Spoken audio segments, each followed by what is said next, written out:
ललिता मराठी किचनमध्ये आपले स्वागत। हे आळूचे पानं आहे आणि याचे हे देठ असतात। तर आपण काय करायचं, याची देठची भाजी बनवायची आहे।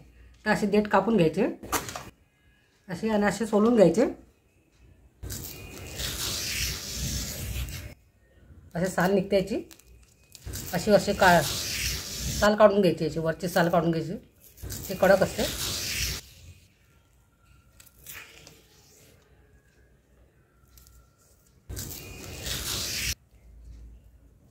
अशी साल असते, ते अशी साल काढून घेतलेली आहे। आता हे सर्व मी असे काढून घेते। आता मी सर्व याच्या साली काढून घेतलेले आहे। आता आपण हे तुकडे कापून घेऊया। असे घ्यायचे, 2-2 4-4 घ्यायचे असे आणि असे कापून घ्यायचे।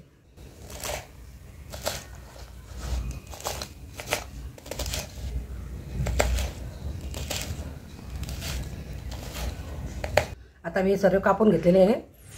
आता मी याची सामग्री सांगते। 100 ग्रॅम चण्याची डाळ,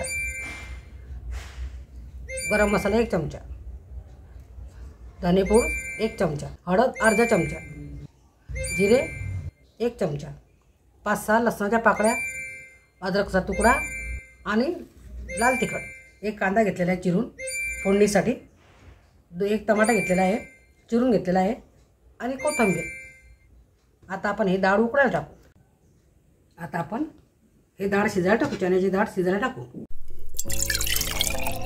अर्धा तांबा पाणी टाकलेलं आहे। आता मी ही चण्याची डाळ धुवून आणलेली आहे। आता मी शिजायला टाकू। 1 शिटी काढून घेऊ। आता आपण मसाला वाटून घेऊ। अद्रक, लसूण आणि जिरे मिक्सरमध्ये वाटून घेऊ। आता मसाला वाटून झालेला आहे। आता आपण भाजीला फोडणी देऊ। आता गरम झालेला आहे। आता आपण तेल टाकू, 1 कढई तेल टाकू। फोडणीसाठी कांदा टाकू।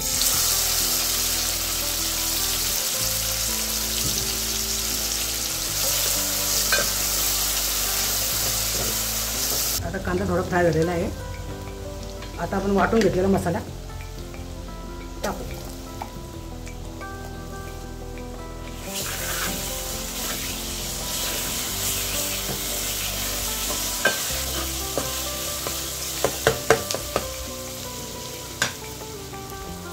गरम मसाला,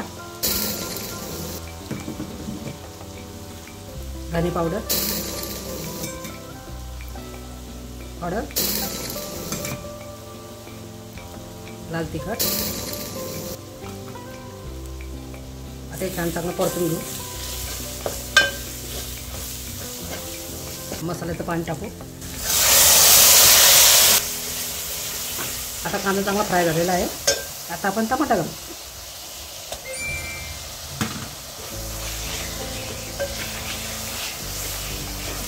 आता मसाला चांगला फ्राय झालेला आहे।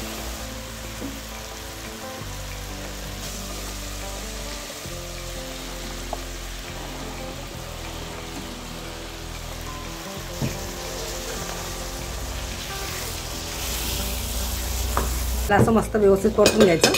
मसाला चांगला लागला पाहिजे याला, असं परतून घ्यायचं।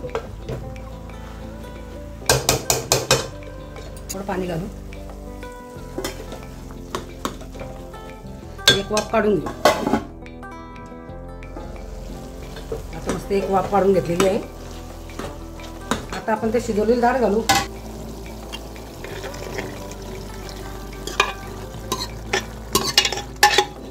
ते चांगलं मस्त हलवून घेऊ।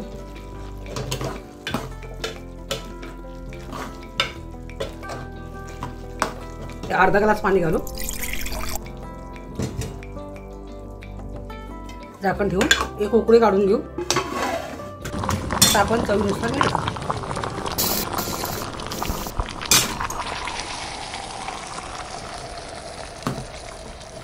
1 उकळी काढून घेऊ।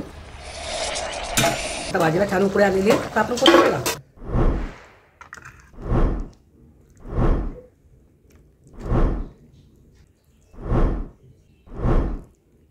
चण्याच्या डाळमध्ये आळूच्या देठांची भाजी, पापडाची चटणी, कांदा, चपाती खाऊ आता।